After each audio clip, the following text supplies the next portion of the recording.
What's up, Star Wars nerds, and welcome to another episode of Brett on Fett. On today's episode, I'm going to be reviewing the brand new Tusken Boba Fett for the Vintage Collection. Let's get to it.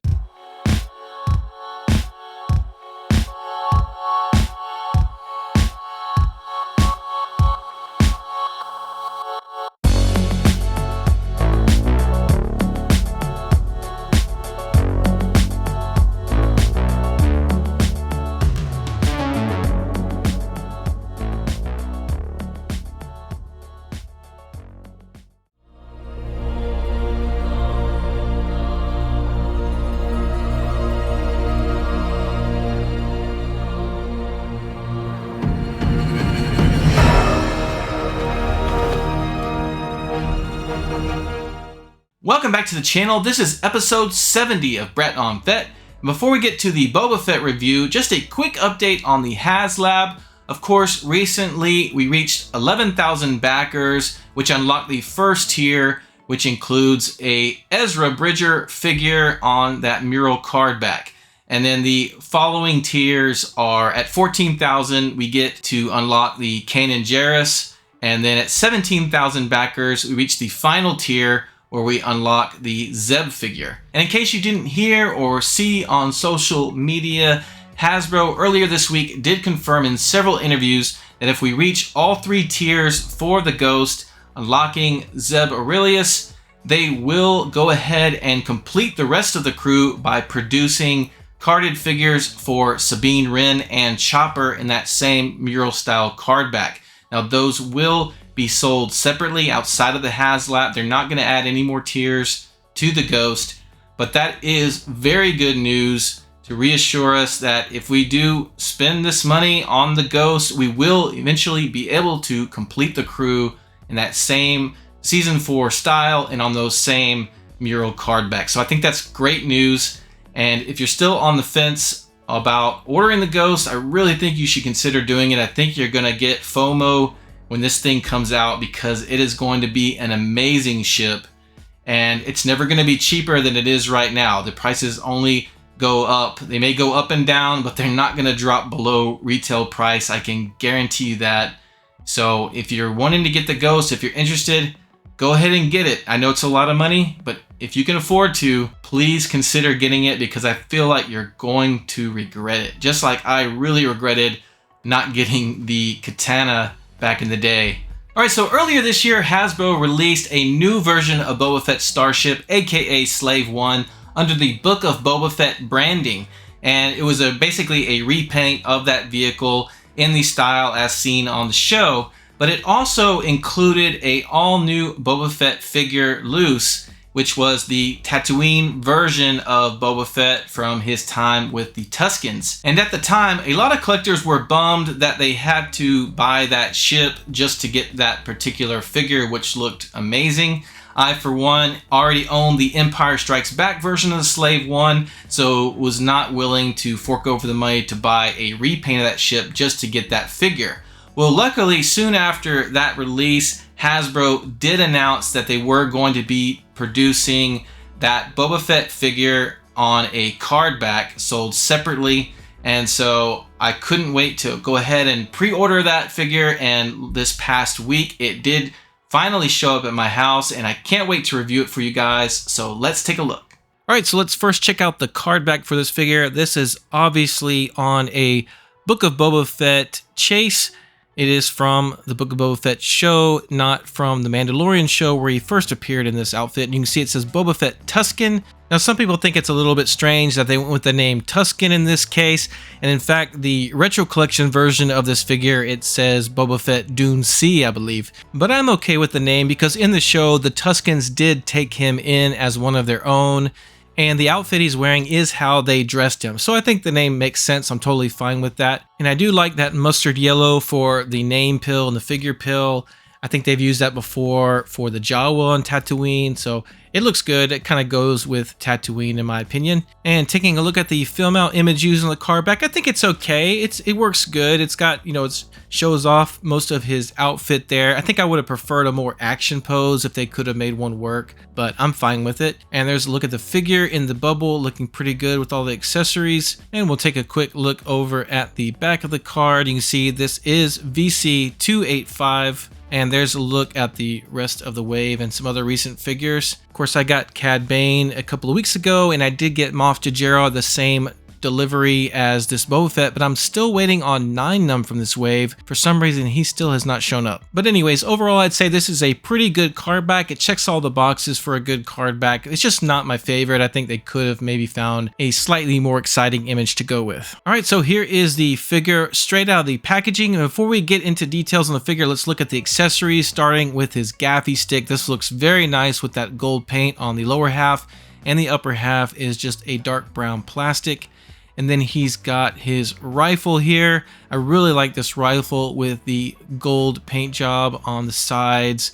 It's got multiple apps there, and then it's got that gunmetal gray scope, so that's pretty cool. And then lastly, we got his little blaster pistol here. This is the same blaster we got in the Morak Boba Fett and the Tatooine Boba Fett from last year. And it's fine. It's got a gray color, but at least they painted that grip brown, which is always a plus. All right, so let's take a closer look at the figure with his cloak on, and let's take a look at those cloth goods. I really like this cloak. It feels like it's tailored for this figure. It's not too baggy, and he's got the extra pieces underneath of cloth goods hanging from his belt area, and the hood is perfect. Sometimes these hoods have been way oversized on some figures, but I feel like his is just right, so I'm really happy with that.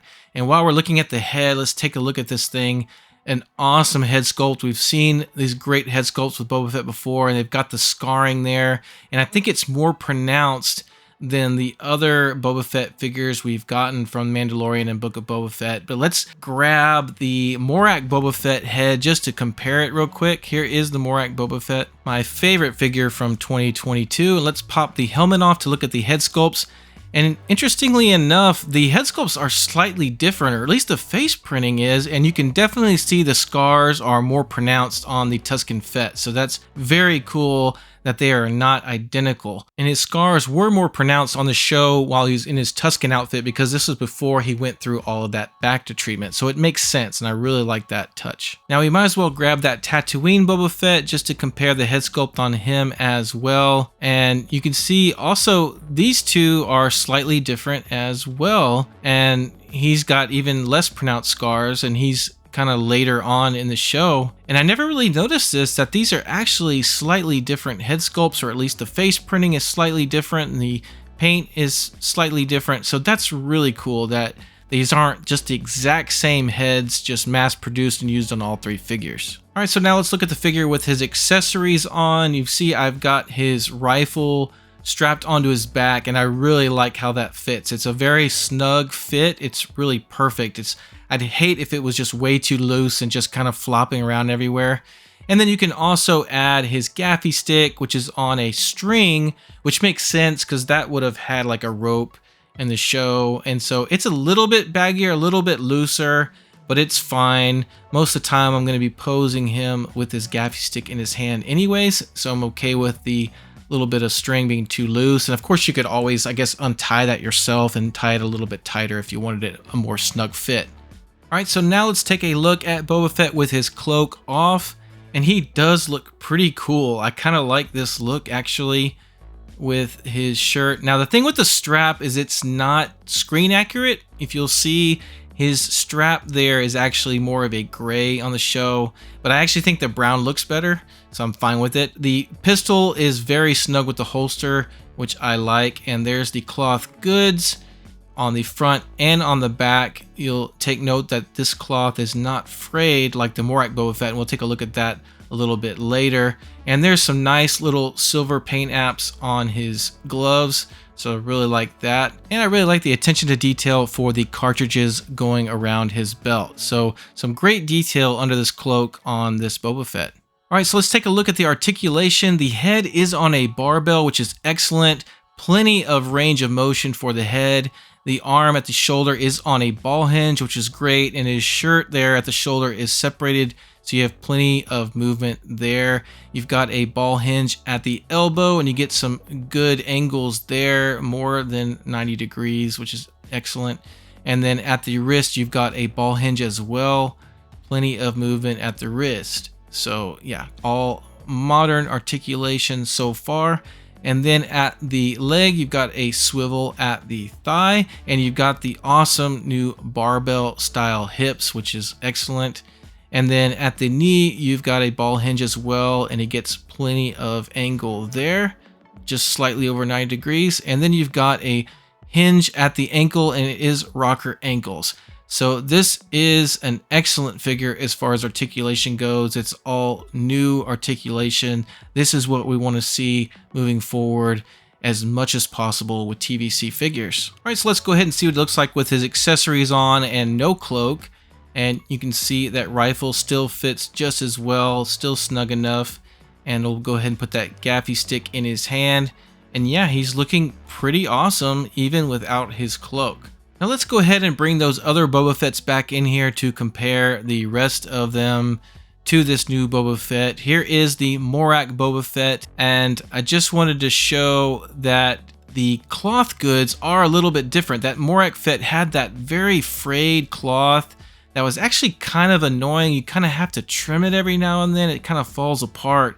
And I kind of liked it at first because it really makes it look old and tethered, but the frays are a bit excessive, and so I think I really like the Tusken Boba Fett cloth goods a lot better. Now, as you can see, the legs are the exact same mold, except on the Morak Fett, you've got these yellow knee pads that are added onto them, but other than that, they are the exact same legs used for these two figures. And I think that's about it as far as noteworthy comparisons between the two. So let's go ahead and bring in the Tatooine Fett just to compare them all side by side. Now, of course, this one is a much different figure, especially from the waist down with the legs. And his cloth goods are different. It's more of a just a traditional comma versus the other two where it's dangling in both the front and in the back. And I think about the only thing the new Tusken Boba Fett and the Tatooine Boba Fett have in common is the blaster pistol, which is exactly the same for both figures. And so here are all three Fetts with all of their accessories on,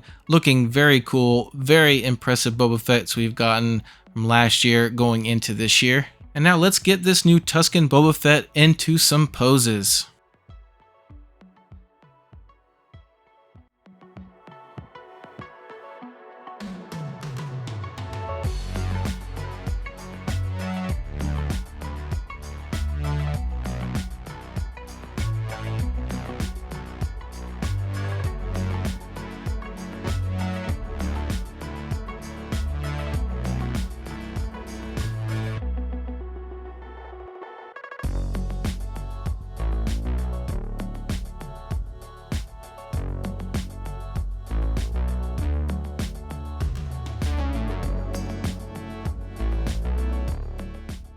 And here he is facing off against that awesome female Tusken warrior. Great figure, and I really like posing him in scenes with her. And here he is facing off against Mando, like in the scene from The Mandalorian where they first meet each other. And man, I really like the way that hood fits over his head. He just looks really cool. So overall, this is another fantastic Boba Fett figure that Hasbro has put out based on the new media. It's a very versatile figure. I like him with his cloak on, I like him with his cloak off, I like the accessories, I like the posability, I love the head sculpt, paint apps are on point. This is an excellent figure that will likely be in my top 5 for figure of the year. Alright, so that's going to do it for this episode of Brett on Fett. Let me know in the comments what you think of the brand new Tusken Boba Fett for the Vintage Collection. Thanks so much for watching this video. Thank you to my subscribers. Don't forget you can also follow me on Instagram and on X/Twitter. Take care, and we'll see you next time.